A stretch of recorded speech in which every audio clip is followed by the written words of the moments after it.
There's a lot of anecdotal evidence in my mind that says companies are paralyzed and don't know what to do. 23% of Harvard MBAs are still jobless after 3 months past graduation, which is Harvard. double what the typical rate is, which can only be inferred that companies are not sure what to do, including the human capital to invest in, because if the Turing test has just been beaten, by the time a Harvard grad student is fully flighted, who needs them?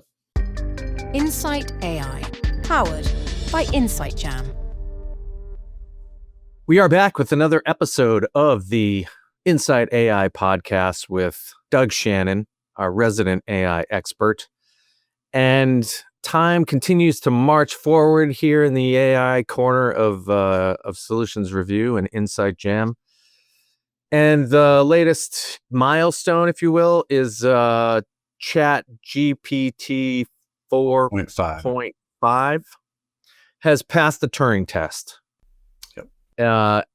With flying colors, according to the headlines. And that is, just to remind everybody, the Turing test is named after Alan Turing, who was played by Benedict Cumberbatch. In The Imitation Game. And it is a test of a machine's ability to exhibit intelligent behavior equivalent to that of a human. So talk a little bit about what we've just witnessed with regard to 4.5.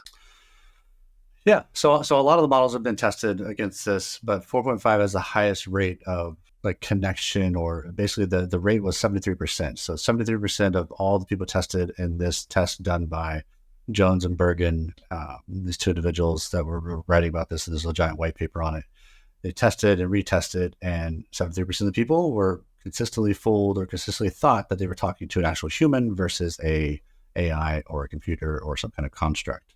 And so that's the thing here is, from the 1950s of when Alan Turing wrote about this to now, we've hit that precipice, that new plateau of well, where do we go now? Are we okay with this? Are we okay with not knowing? Are we talking to a human? Are we okay with, because if we're okay with that, then are we okay with digital avatars and that kind of situation? So it's compelling. And it's one of those new flares and new features from, it's only been 80 years, 78 years or so. So where next? Well, it feels like it's only been a couple of years since the game was on first, when we witnessed generative AI in the form of ChatGPT, whatever it was, 2 or 1 or whatever it was a couple of years ago.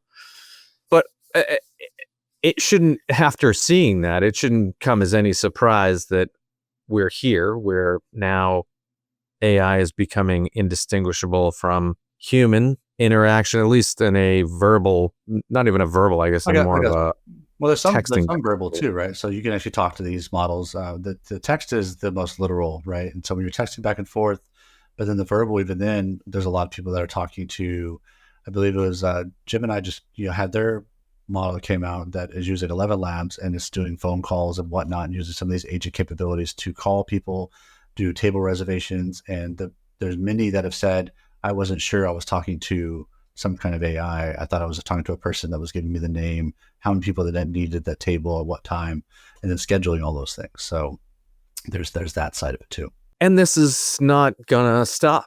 Obviously, the game is on with the AI companies as well as just any individual model, where GPT 4.5 is just the latest high water benchmark, but everybody else is coming up right behind it.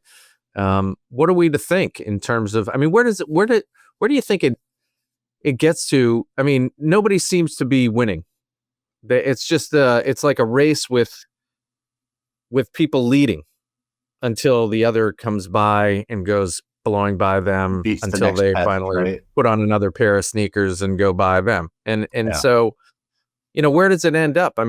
How is anybody on the enterprise side supposed to settle down and say, I'm making my bet on ChatGPT or Claude or Grok or DeepSeek or whatever whatever they all are? how do you how is a company supposed to think about this when everybody is leading and then everybody is not leading? That's a good point to say the how. And many companies, many enterprises have looked at this and said, hey, we're going to build these enterprise LLMs. We're going to try this, and didn't really get very far. And the thing is, like, with all these different models and these foundational models that have come out, and then the OpenAI, the Anthropic, the Grok, these, they're leading with purpose between each other, but they're leading away from everyone else. And that's kind of the point to understand, is that enterprises, they're making it, maybe it's on purpose, maybe it isn't, but they're making it to where enterprises cannot build really their own AI models, like their own actual LLMs, because it's almost like, what's the point when these foundational models have so much data? They're turning into these world models that have every data in the entire world. And then when you're on the enterprise, you should just be looking at, well, how do I take that model, that foundational model or that world model, and then how do I tailor my branding, my information, my RAG models, my understood IP? How do I keep that safe while still in these models? And so that's that goal. And that's what enterprises should be looking at, is because to build these, they're millions upon even billions of dollars now. You're not going to build your own LLM, but you are going to work with it, and you are going to drive that interaction with it. And that's what you should be looking at. That should be your kind of codex of, like, how do I do this? You should be looking at, how do I govern this internally? How do I make sure which model I am using? Do I want to use an open source like Llama or something so I have a little bit more control and understand the weights? Or do I want that slight black box that, come to find out, isn't really a black box? It is, but it isn't, because we call it a black box because we don't understand how it thinks. And when you actually, Anthropic did a really neat kind of back end of this to look at it and said, well, how do these think? And then they're using different models to come at it to say, well, they think in geometric shapes, they think geometric styles. They don't even actually grab all the words. They actually, you say something and prompt to it, it's going to the exact end and working backwards and trying to understand the context itself, but in its own way. So it's not a black box, it's just we don't understand it. It's like trying to get into the mind of a child and going, how do you see this? Or like a baby, like the baby cries, what is it crying for? We don't really know. And so we can kind of guess, but that's why it's a black box. And so those that are still saying black boxes understand it's just the fact that they don't know how it's thinking, but it is thinking. And it is showing that it's thinking in its own way. And every model is actually slightly different. Again, there's a lot of anecdotal evidence in my mind that says companies are paralyzed and don't know what to do. I mean, I just picked up on, I think you mentioned it earlier, actually, but prior to our recording here, that 23% of Harvard MBAs are still jobless after 3 months of past graduation, which is Harvard. double what the typical rate is, which can only be inferred that companies are not sure what to do, including the human capital to invest in, because if the Turing test has just been beaten, by the time a Harvard grad student is fully flighted in whatever 3 to 5 years inside an organization, who needs them? Right, because then they're too late, right? So if they take any amount of time, if they're like a year out of work, even though they came from Harvard, they're gonna be like, well, you're behind everybody else. Why aren't we just hiring these people on? But again, if Harvard is, I'm not even suggesting that. I mean, I think everybody would do themselves well to hire a Harvard grad, MBA grad. But my point is that companies are afraid to even hire them because it's going to take them 3 years to just bring them up to speed internally in their organization, let's say, to the point where they're really getting value at the level that they're paying.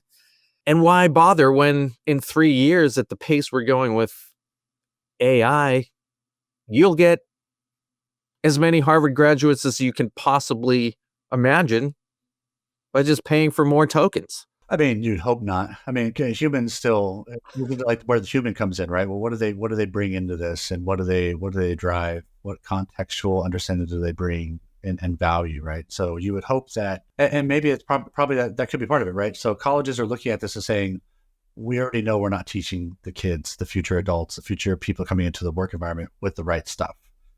What do we need to teach? Because the current set is not good enough. And maybe there's Well, so break that down for a bit. What do you think that is? Why would you say that? I would say because things take time, and we're seeing this in like governments, we're seeing this in states, we're seeing this in any kind of governance that's out there. Enterprises are also taking just time to do anything and make a move, mainly because of like analysis paralysis, just like they're just not able to move fast enough. Well, colleges and schools are in the same boat. They're mired in, governance, and they're mired in like, what do we do? So if the curriculum is not changing to be conducive for a future that works with AI, then there's going to be fear. And to your exact point, why would I bring those people on now when they don't understand where the future is going? Because right now, nobody really understands where the future is going. Well, I think a lot of people do. I think a lot of people see it going incredibly quickly, so they're just going to hang out for a bit. Because, I mean, what we just saw with ChatGPT, I mean, right. The first version that hit kind of like an atomic bomb when we all first saw that it could actually once we realized what it could generatively produce a narrative. Yeah. Now we're 2.5 years later, and now it's beating the Turing test and convincing others that it's human. I mean, we look at that. No manager on the planet would not look at that and say, we're not going to need to hire all these people. I think that's the only logical conclusion you can have, is that why would we hire humans when this thing is in reasonably short order already beating humans or fooling humans into believing that it is human, right? And give it another 2 or 3 years, and we don't need those humans. So why invest in humans at all? Well, that would be my supposition. And again, it's not. I would say it's not everyone, but at a certain level, you have to be thinking. At some organizations, they have to be thinking, we don't need these people, right? But you don't need new people per se. So I would like change it a little bit, right? So like the current people that are working at your position in an enterprise now, you do need, because they understand the enterprise. They understand the issues that come up, every cycle this happens, every season this other thing happens. That's the SME, like subject matter expert knowledge, domain expert knowledge. That's what we need right now. And so but isn't that exactly what generative AI and a large language model does better than everything else is understand the past? It can. I would argue it has a hard time figuring out what's coming, but it certainly understands what's happened, because that's where all the data is. It does, but again, like your larger foundational models, depending on where they're built, whether they're built in overseas or they're built in the United States, they are contextual to those atmospheres and those areas and those cultures as well. That's why we get back into like the sovereign AI or AI sovereignty, right? So every country moving to its own large language or main foundational model that they're going to work with is going to be like a sovereign AI model. But to your point on the job side, like LLMs don't know everything. They know everything on a very high scale because of what they're trained on. They don't know your business. And then although they know the areas that may affect the outside of the business, like how the marketing stuff works, how generalized that you ship things between different companies, if you have a little bit of information there, there's a driving point. But they don't understand the nuance of the business. They don't understand the back office, but they could probably see some of the front office because that's what outward facing looks like. So again, it can't read the mind of a business, and the business has to build that in. And that's why you have like your RAG models. That's why you see AI agents and multi-agent systems coming into play to kind of like take those legacy areas, bring them to the front so that the enterprise can be more autonomous and bring more autonomy within it, but still looking to control its own IP, which is the key.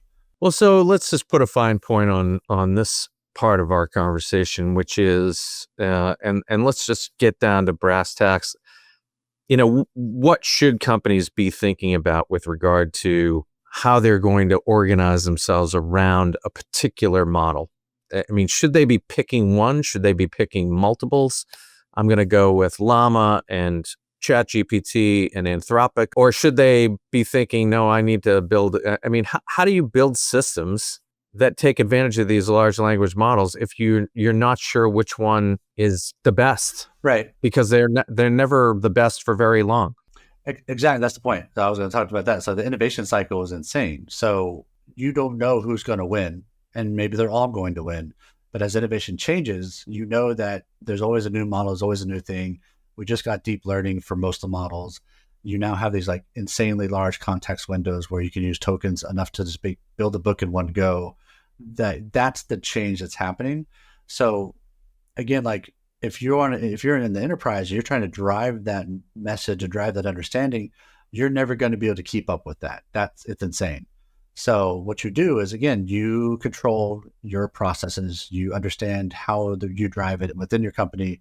You drive that culture of like, yes, let's innovate, but let's make sure we have that information. So you're doing data-driven development, data-driven understanding, and these agents, that's where they come in. They come in to help understand, to help take that past knowledge like you talked about, and then bring that up to now to go, well, what is the trend? What was the trend for the last 10 years in our own company? Maybe we're going to build a digital twin now of the company so we can actually try different ideas and innovate faster. And what if we bring in this, or what if we offboard a bunch of customers, or we do it a different way? What does it look like? That kind of theory and integration, that's going to be key to actually stay at speed because of where things are moving. And it goes back to the classic thing of like, if you're not doing this stuff now, you're not going to hit it, and you're going to be disrupted one way or another. So, but the plan is like, I wouldn't tie anything to specific LLMs because they're going to change. They're going to keep growing. It's going to become the things that we're already seeing now, and they're almost like untangible because we can't touch them. We can't edit them anyway. We can't change the weights. So if you can't change that stuff, great. Just use what it's good for. Everything else, drive to understand it, get the visibility, and really see where that's going. Because when quantum and stuff comes out, like, guess what? It all changes again. So again, my sense is that companies have to make a bet. Yes. At this point, and because they need to build. And at some point, you have to build against a model, right? You can't just build against every model, or maybe you can. I mean, I don't know. You would take like understanding like there's multimodal, right? Multimodal capabilities right now, so you can text and voice and video and whatnot. Those are going to get better, and so you know it's going to get better because it's there. But now you have like deep research. Now you have like O1, and you have these other items, and then you have some of these LLMs that do have like cursor and whatnot can actually build in some tasks, some manipulation. That's doing some neat stuff. But again, like you have to, as an enterprise, are you going to give your information into that you can't see where it goes? You're not.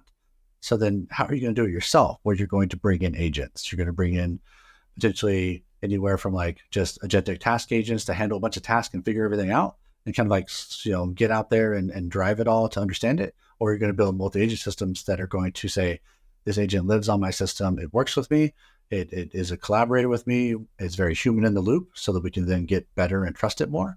Or you're going to move into large action models that are kind of concierging. It's not a real word, but like to concierge, like to actually activate and like kind of work through an issue, or like you say, I have a thing, come help me do a thing. And it'll help kind of host a lot of those abilities. So, and that doesn't have to live per se, like on your laptop. So it depends on the enterprise's level of like risk that they want to take, but also they need to take risk at this point because you have to move. All right, why don't we take a break? Because when we get back, I wanna dig in on this idea of what we should all be doing. To me, it's clear that by having had this conversation now for however long we've been having it, 6 months or 9 months or so, that we can just talk about the developments of the day, and that's fascinating. But at some point, I think we do have to all offer up our opinion about what a company should think about doing and how they should be thinking about sitting down, settling in, and beginning to build against an AI model and building an AI solution internally that will add value to their organization. So we'll take a break, and when we get back, we'll get into that. Unlock better leads through Solutions Review events. Welcome to Data Demo Day. Expert Roundtable, Solution Spotlight featuring Monte Carlo, Cohesity, Denodo, Cloudflare, HighGear, Broadcom, NextThing. Boost your brand with a webinar that shares comprehensive use cases, real-time product demos, and an interactive Q&A. All broadcast live to LinkedIn, YouTube, and Zoom from our Boston studio, or even on location. Fill your sales funnel with high-quality targeted leads. And contact us today by visiting solutionsreview.com/virtual events. All right, Doug, as we were just in break, our producer Ryan forwarded me the guidelines for driving efficient acquisition of artificial intelligence in government, which just came out, which actually has a timeline of about 200 days in order to get things going. But ironically, perhaps, the government's not going to wait around. I don't know if that's a good thing or a bad thing. They're one of the slowest, and they're moving. So it's interesting. They're slamming on they're hitting the NOS button, and they're going to go develop a plan to release a publicly available guide in 100 days. Each agency achieve full compliance of the guidance of this memorandum in 180 days, 3 months. Each agency includes a process to standardize treatment of data ownership and IP rights, 200 days. I mean, this is aggressive. This is before the end of the year. They want things pretty well down path. It's impressive. What is the thinking here? I mean, is this what more do you know about this? Yeah, there's two memorandums. The hard part is like you get all these like documents, you have to read all through them all, and there's always like writer documents. So, but there's two memorandums. The first one is like it's M-25-22, and that one is essentially, it almost should have been before the first one. There's 22 and 21, but 22 is essentially like get your act together, get your alignment, get your clarity, get your transparency. What does this look like for the American people? What does this look like for the different organizations and the government organizations that are actually being a part of this? And then it's a matter of how are you driving that through the agency? And then its focus is on, kind of to your point, was IP. Government should retain their IP. Whoever they work with, whatever companies are going to drive, they're going to say, oh, wait, hold on. Is my IP secure? Do we own the IP? If this is our idea, do we own it? And so I thought that was really neat that that's in there. That's something that enterprises look at as well. The other aspect was just understanding they actually literally called out, don't do any kind of vendor work that gets you into vendor locks. So essentially, don't work with vendors that are going to lock you into their product or their system, because we're innovating here. We're moving fast. If you're moving fast and you're locked down to a specific vendor, it's probably not a good idea. Again, directly correlates to enterprise. And so that's insane. Like it's really neat to see that this is moving. And so that's the first one, right? And then the second one, M-25-22, that's essentially talking about how it's really, they're forcing the agenda to kind of like to the timeline you were talking about, saying every government agency must hire a chief AI officer, that's huge. That's unprecedented, really. It's like you need someone to drive this. You need someone to take ownership of this. They have and it literally talks about the list of like, you're delivering these things at this time and this speed. And if you don't hit it, you're defunct. Like you're not doing your job. And it is a fast window of time. And it's something to think about. Now, the one thing I do want to make sure I talk about is on chief AI officers. I still think that they should be fractional. I don't know how that would work in the government, but I think for enterprises, at least in this case, enterprises should be looking at that in a fractional state. You don't need someone to drive it fully. You may have like a chief digital officer. You may already have a CIO, a CTO, like a chief technical officer. Those people should be like your internal business driver. And then your fractional CIOs are driving out there and saying like, what organization, put them in there, throw them in HR, throw them in accounting, toss one over in IT. What are you seeing? What are you driving? Let's move and go. That's what I think should happen. If I was to do it, that's what I would hire to do.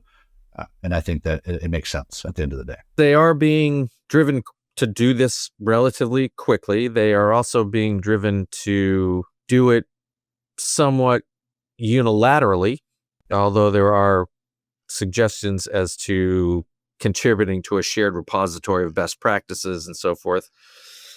But they also are being limited to, maximize the use of American-made AI. Yep. So obviously that narrows things down a little bit in terms of what you get to play with, if that is the case. Which, might not necessarily be a bad thing in terms of, I get the reasons why they would ask for that, but it also might not be a bad thing just to get your mind focused on fewer potential options, even though some of those options may seem like better ones. I think sometimes paralysis comes from having too many too many choices. Too many choices. Yeah, I think the interesting thing is like saying AI and AI that comes from America, it really ties into, okay, well, where's your data centers at? Well, your data centers are going to want to be in America anyway, because you're not going to put a data center overseas unless you're dealing with overseas data. And so if it's already here and you have American companies dealing with that, then you want just American AI. So you may have different models for different things. And this is where companies have to align on that. And there may be some interesting things there for these global companies or ones that have like GBS systems, that these global business systems that are in different regions. How do you handle that? There's going to be a lot of conversations there. And maybe every GBS group inside of a global enterprise needs their own AI group to kind of drive that. But then you need your own governance board, right? You need those boards to come together, share those best practices, make sure it's very clear and concise on what's going on, and then drive it forward and see like what can be shared, what can be known, and how does that work? And is this what's happening throughout corporate America as well? Basically, big, large memorandums driving adoption down at the line of business level. I mean, are CIOs and CEOs saying to their unit heads, "Let's get cracking here," or are they trying to?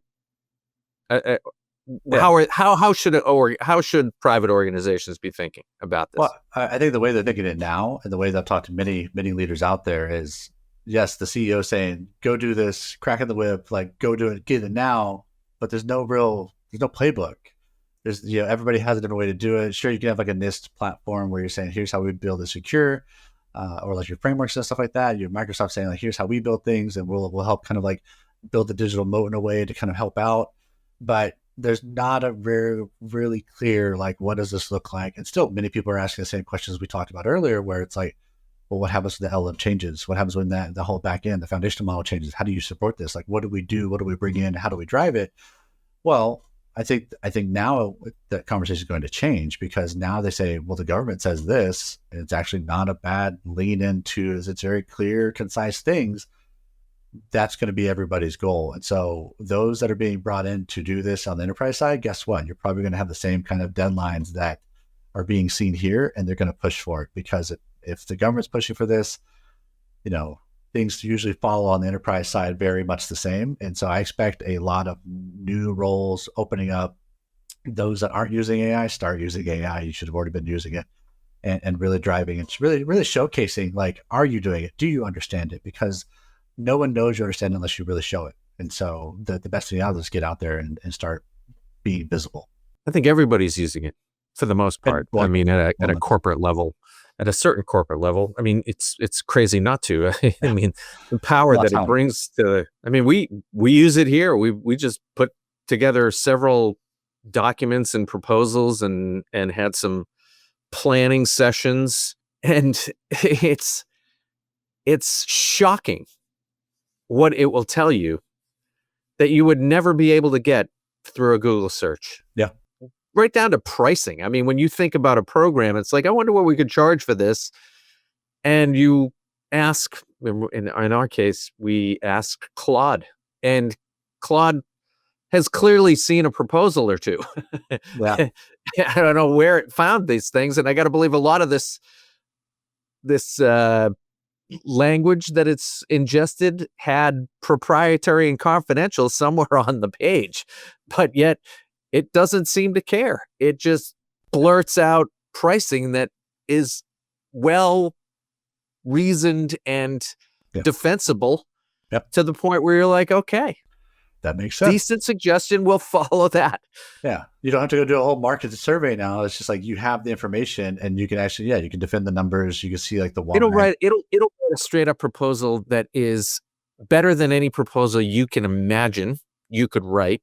Even as your team, if you're trying to create a new, and we were talking about something specifically that we're developing new that was related to something that we knew existed, and we asked Claude to give us a proposal with pricing, and it produced something that, truth be told, no one here would have been able to produce even something remotely close, let alone get the pricing so specifically like tailored to the market. Then I mean, reasonable, yeah, reasonably justified too. Bullet points, tiers. It's and it's clearly borrowing from things that I would argue it had no business sharing with us. It certainly doesn't have the right to share that, unless of course, it comes out of the Anthropic, library, universal repository of everybody that's ever pitched anything to Anthropic, and they consider that no longer proprietary and confidential.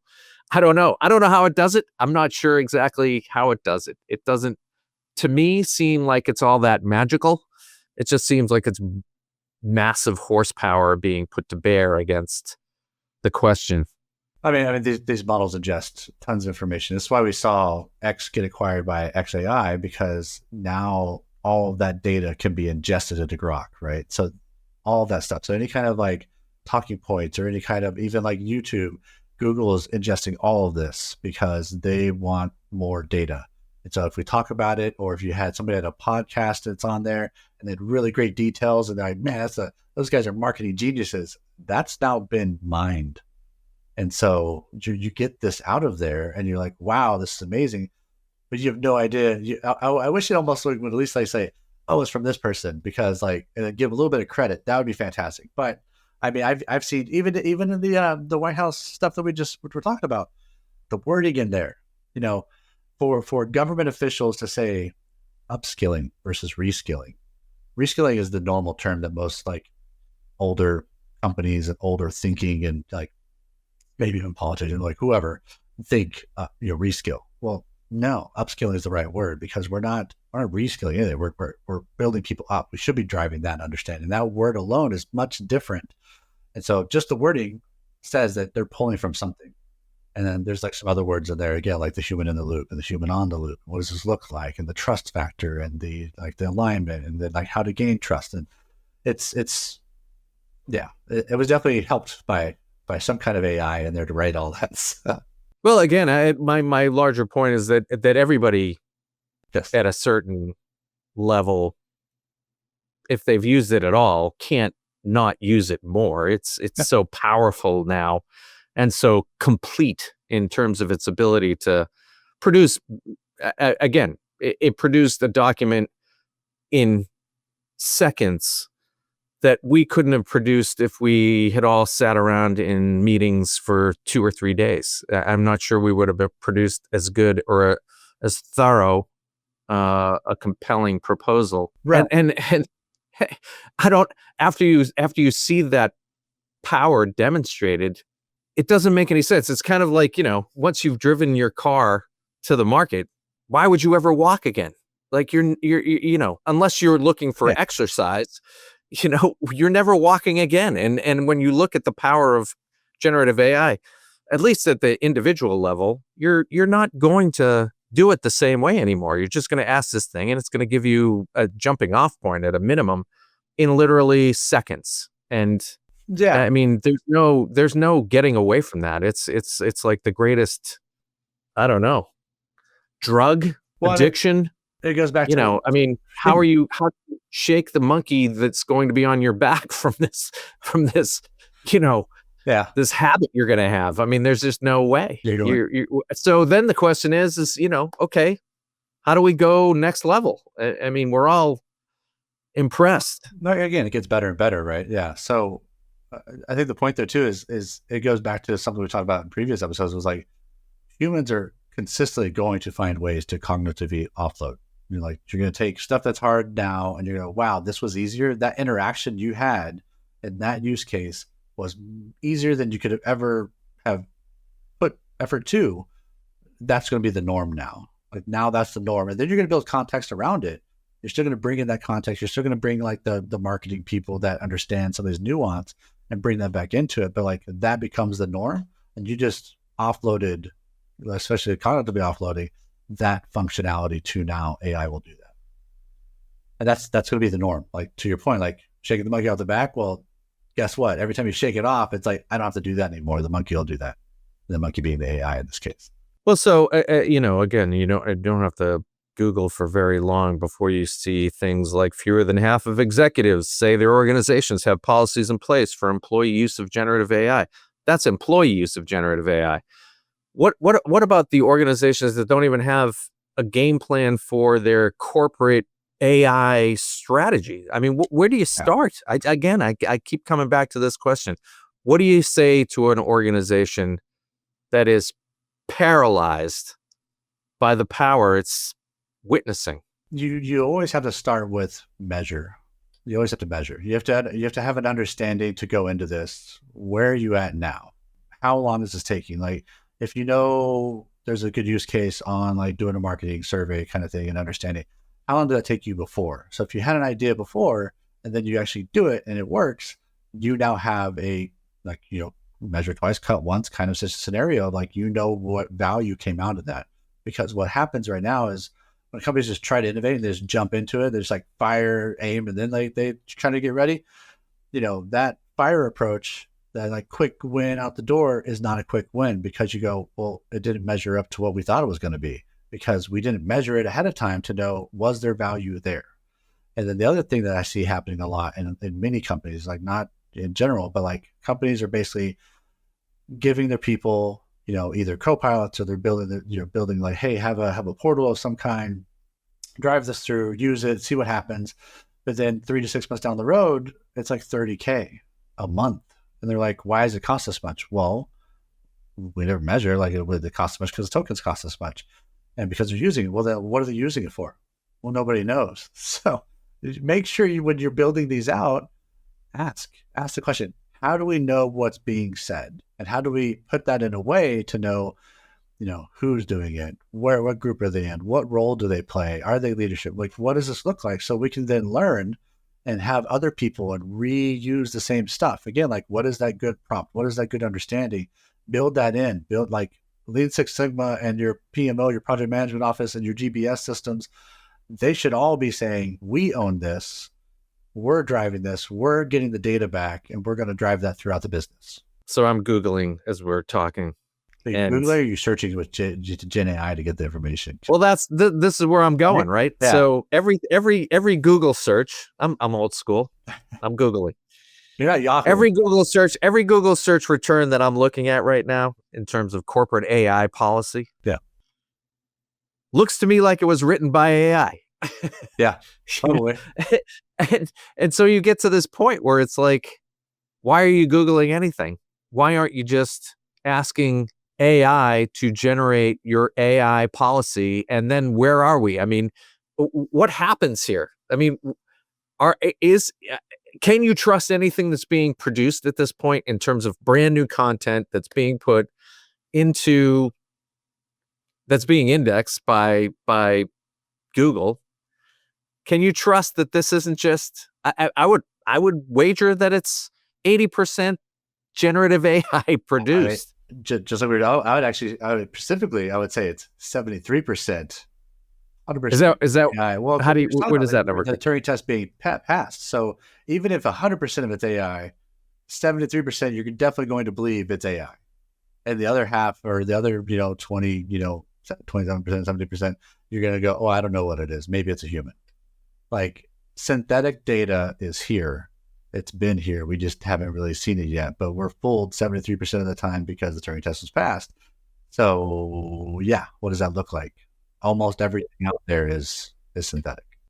This is where I think it's just so fascinating when things move this quickly, right? This is, I got to believe that Google feels like a record store or a DVD rental store. Yeah, right now they're feeling because search is about to disappear.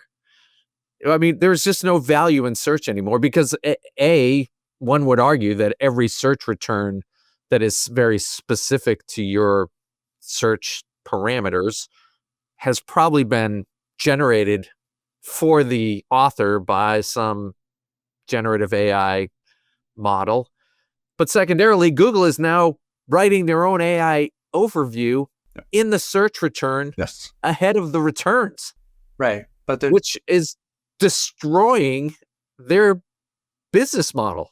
And while we can all argue that Google is into a lot of things, I don't think there's anything that generates the kind of revenue that paid search generates for them. Nothing comes even close. I don't know what the exact numbers are, but I'm almost sure it's well north of 50% of their revenue comes from search. Probably. So, I mean, to those points, right? Google knew search was getting throttled because they could start to see it, and they start to go, "Whoa, we're not the top dog anymore, right? We're not moving that much revenue, like movement." And then they said, "Well, how do we keep people here?" Because again, it's like attention. It's like, you get like those, like you get out of LinkedIn, you get out of something, and you get like a little, oh, there's a +1 there, or there's like a +10, whatever. It brings you back into it. So again, they want the attention. They need you in their search. They want you in Chrome. They want you in their how do they do that? Well, they know what's pulling away from that. Well, Gen AI is pulling you away from that because you're able to get way more information, more tailored information, and really what exactly you're asking for versus being kind of like sold on something else or the top 5 things you probably didn't want anyway because you don't want something sponsored. So you're just going to go grab what you need. So they add search and they add Gen AI into it, but you're still using their search. And so they're saying, hey, maybe this will keep them there longer. But 100%, I bet you money that they are sitting there saying SEO is going away and we can't keep everybody for long. How are we going to leverage AI to also build those sales back in? Can we, if people use our Google models, our Google foundational models, our world models, can we then build ways in there in our black box in our how we do our weights to say these companies paid us to generate more context or more content around their business? So a new kind of SEO. I bet money that they're trying to change that and figure that out right now because they're going to lose it because SEO is pretty much going away because there's no way to maintain both. What comes around goes around, right? They destroyed Yahoo. They did. I remember Yahoo. They did it with SEO. So. They destroyed Yahoo and Alta Vista and Lycos and all those guys. But this is going to destroy them, at least destroy them to a degree, right? They do have a few other tricks up their sleeve to somehow limp by. But I do think one of the ways that we saw, I mean, some of the research I've done, like, and it's funny that they use the same name, but the Project Jarvis out of Google, which is named after Tony Stark's Jarvis in the Marvel universe and whatnot, but they call it Project Jarvis. So it's like there's a name in front of there. I don't know. Either way, that looks like it's coming out, and they're going to basically say, "Oh, we're going to give you this AI, essentially like a personal AI for probably free, even though it's going to mine all of your data." So they're going to find ways to get that, and they're going to find ways to get that data and understand the nuance of who you are and how you do it. What do you want to buy? What do you want to do? And then they're going to do the method that way, and then algorithms are going to kind of facilitate that. So that's the future I see coming there, and that's something to be mindful about. And I do see Google maybe aiming more for the private market, like the B2C, business to customer side versus B2B side. That's speculation, but still put it out there. No, that's what we're here for. We're here for that speculation.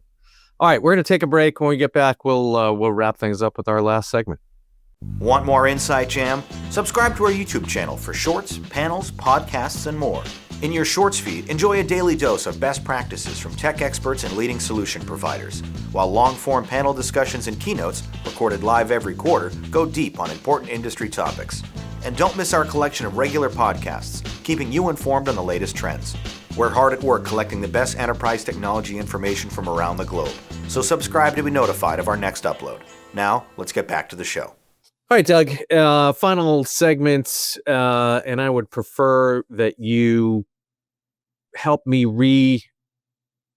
reverse engineer, I guess, my first question, which would be, where should companies start? You actually wrote a post about don't skip the first step, why most automations fail before they start. And you've got a nice framework here that I'd love for you to walk through, and we'll bring up some visual aids as you go along. But walk us through what the automation steps, the best practices in automation steps should be.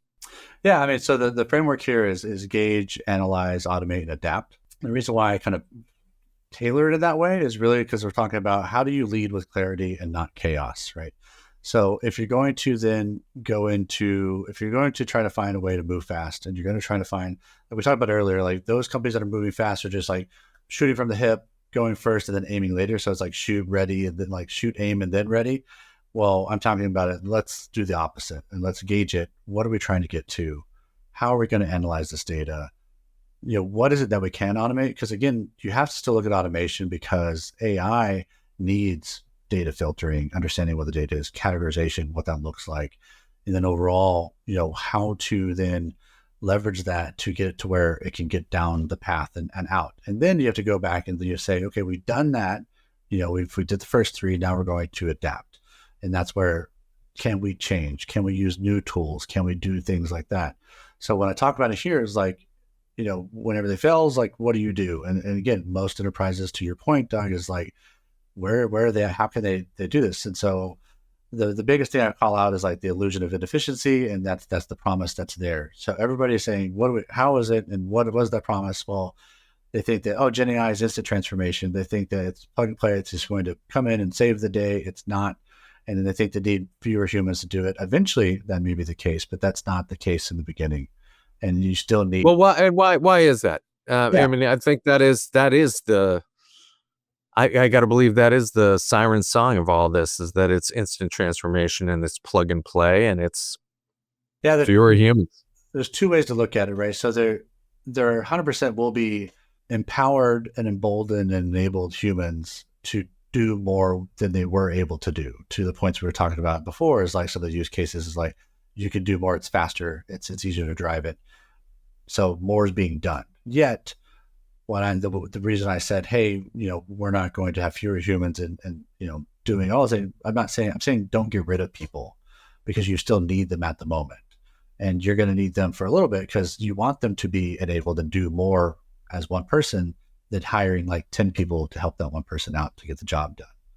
And so that's what I'm saying there. It's a different way to look at it. Kind of like how you reverse the question, is I'm trying to reverse it on the leaders that are out there and saying, it's not a classic, like, you don't need people, so get rid of people because you're trying to save like ROI that way. It's a new form of, your people are going to be able to do more with less.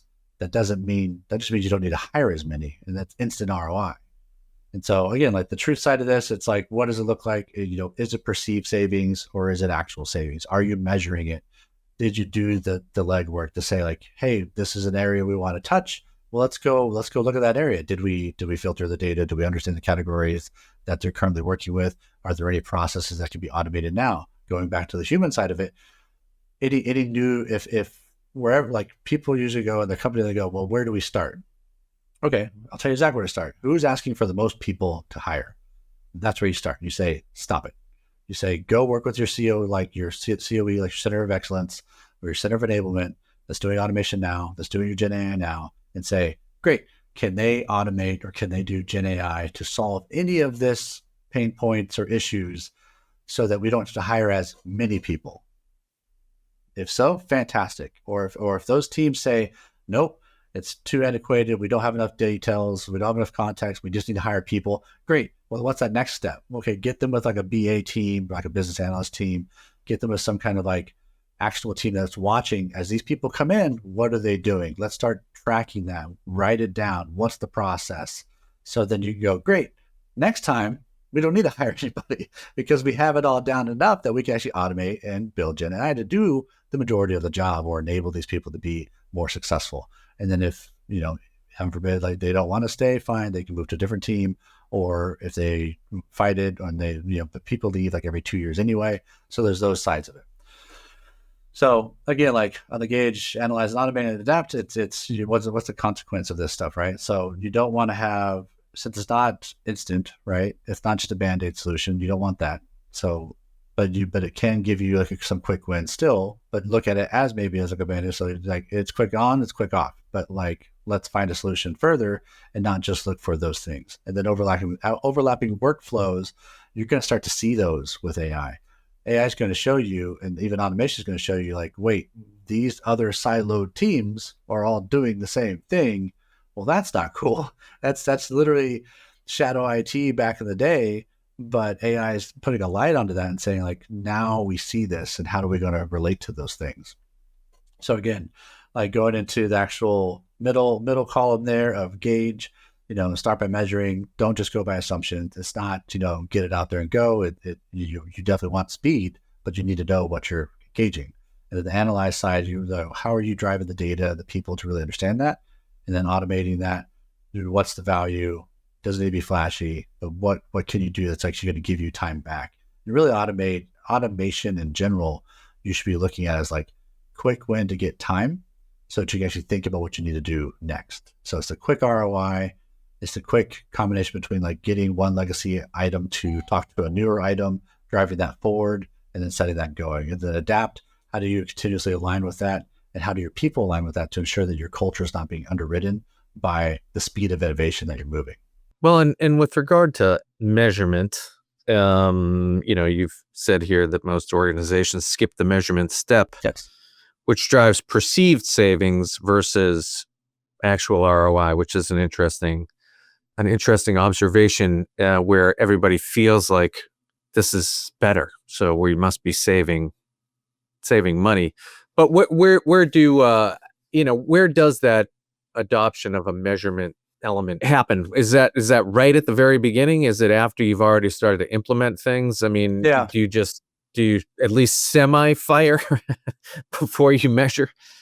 Yeah. Just so you at least keep the momentum rolling and you're not all tangled up in how it's all going to work? So I usually say it's around like the alignment, clarity, and transparency. It's another framework I use, right? So it's basically like you need to align on what the business needs, how that's going to be driven. You need to even then, like why this matters, right? So leaders need to focus on like the same thing. It's like avoiding wasted investment. They need to understand what that's going. They need to build clarity into how they explain this to the end user groups, the employees, so that they can actually then gain transparency and show it back. Well, what are we driving towards? And so if you're not, again, like to measure, you still need to understand. So you need to align on like where you're going so you can build in your measure. And that measure is part of your clarity. But again, like a measure should never become a target, because if a measure becomes a target, it's no longer a measure. And a lot of businesses fail at that point. So I want to call it out, because if you say, well, these are our targets, well, okay, the humans are going to hit the targets, and they're never going to then have that measure because they're just focusing on one end versus actually analyzing and understanding. So give your people the time to like understand the measure, build it out, actually measure it, and then do the cut when they need to of what that looks like to be successful.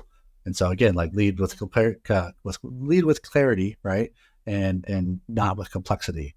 And be transparent on those things. And so again, like to finish this off, right? To your teams that are working there, your automation teams, like smarter support, smarter things, less noise, more flow. Those kind of things are things that you want to look for, right? You want to, anything that's noisy, anything that says like, we need more people, we need more things, focus on those, because that's a pain point. And then you can then clear those up so they can flow more easily, and there's less issues that are going to happen from them.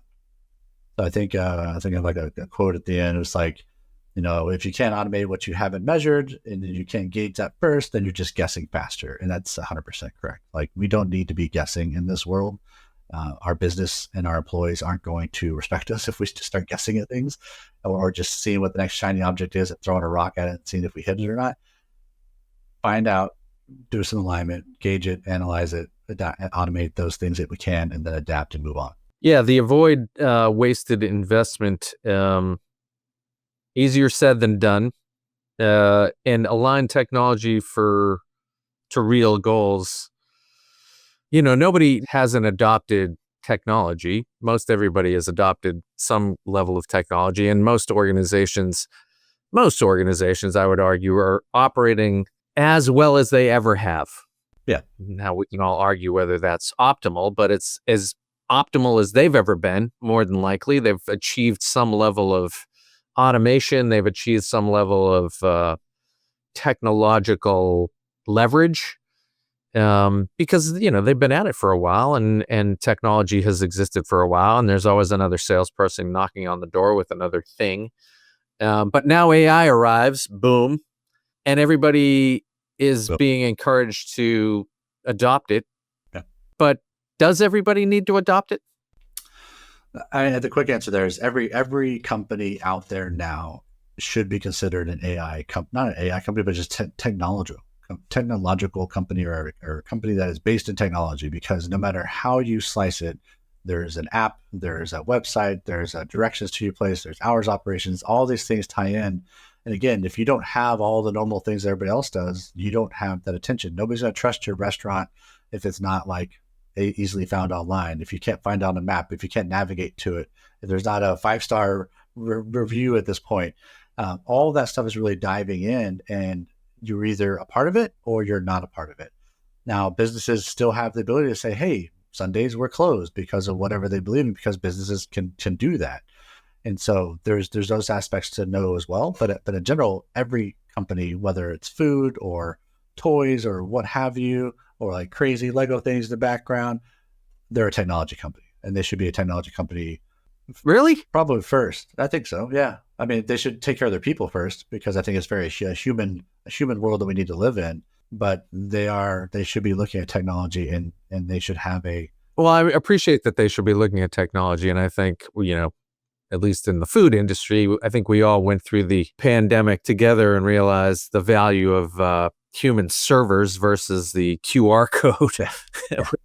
Became a personal pet peeve of mine when you had to use your phone. Yeah. Open your phone in order to order food at a restaurant, which is again, I think, food for thought, not to use a turn of a phrase there, but that in that particular case, the lesser technologically enabled solution of having a human come over and write down your order and take it back to the kitchen was way more satisfying and, I don't know, human forward than scanning a QR code and ordering up on your phone. I didn't enjoy that in the least. And so, I come back to my question. I mean, forget, one-off, mom and pop restaurants, but is AI relevant to does every organization need to be running out there and coming up with an AI strategy at this point? I mean, is AI going to really have an impact on every organization?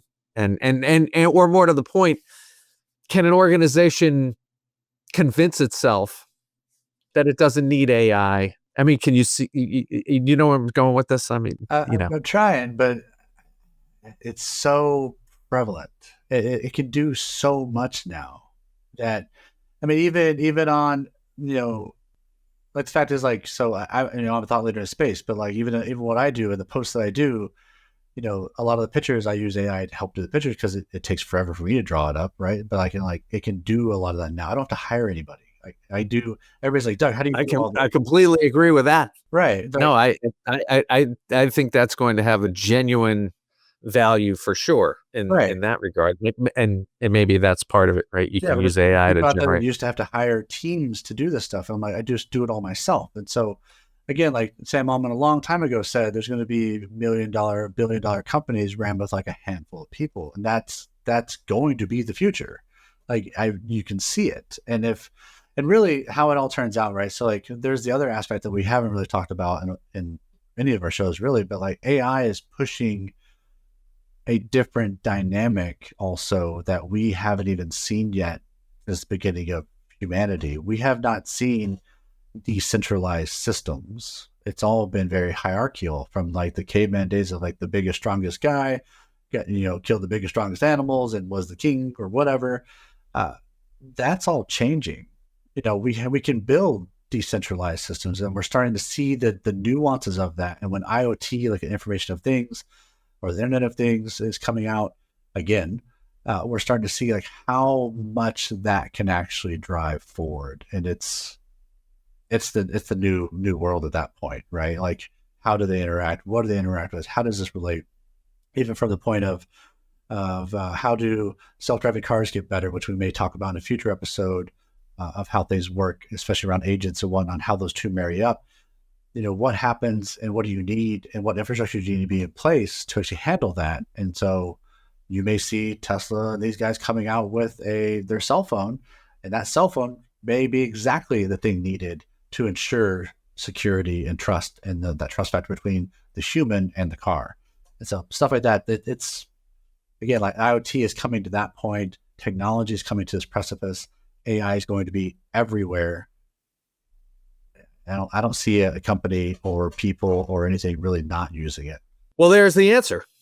All right, great. Well, Doug, once again, thanks very much for spending an hour of your time with us and sharing your thoughts. We will do this again shortly, in a couple of weeks, I think. And yeah, looking forward to it. Always a pleasure. There's plenty to talk about. There's too much. And so we'll catch you soon. Yeah. Cheers. Powered by Insight Jam.